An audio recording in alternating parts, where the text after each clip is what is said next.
Laban tayo, ha? Laban tayo.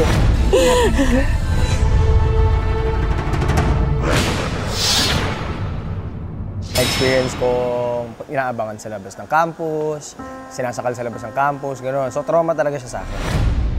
Dumating sa point na ayoko na pumasok. Normally, na parang yun na yung papasok ako dahil papasok ako, alam kong may mag-aabang sa akin. Ako, siguro mga grade 3. Alam mo na, yung usual away ng bata na, hindi natin yan bate, huwag natin kausapin, yung mga ganun, or bigla na lang may hila sa buhok ko. Hi, Jungle Girl. I want you to meet your new best friend, si Sasha. Attack! Ida-down ka talaga nila and bibigyan ka nila ng mga situation na susubukin ka talaga yung pagkatao mo eh. Hayop ka! Binutasan yung bag ko, they throw things at me. May one time umiinom akong tubig, sinubsob yung yung jug sa mukha ko.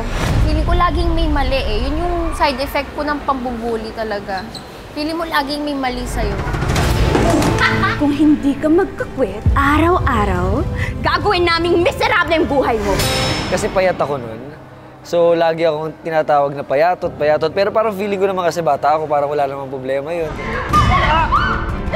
Paano ko nilabanan? Sumbong sa nanay. Takot ako eh, kasi pinalaki kami hindi namimisikal eh. So never ako nakipagsuntukan nung high school. Casual ko siyang sinabi sa nanay ko kasi parang open naman kami sa family. And then, naging supportive yung parents ko. Na-overcome ko yun, talagang sinabi ko sa sarili ko na someday, tatsagain ko tong mga to, itong mga binibigay nyo sa akin, gagamitin ko to as motivation ko, inspiration ko para, alam mo yon, maghigante in a good way na darating ako sa time na makukuha ka rin yung respeto nyo. You can't be too nice. Kasi if you're too nice, tipong kawawa ka na, hihingi pa din ng favor, hingi ng favor, parang hindi na naaawa sa'yo. Kung kailangan mong magsalita, lumaban at gawin mo kasi hindi naman yun yung goal mo sa mundo na to para kawawain.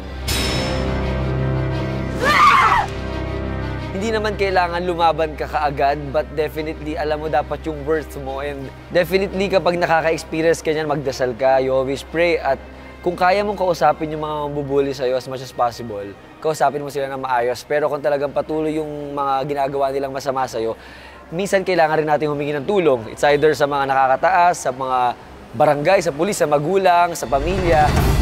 Totoong matitibay ang mga kalaban mo, pero may isang mas matibay kaysa sa kanila. Makiling is against bullying. Makiling is against bullying. Makiling is against bullying. Makiling is against bullying. Makiling is against bullying. Stop bullying. Ikaw, masama yung ginagawa mo masama yung nangbubuli.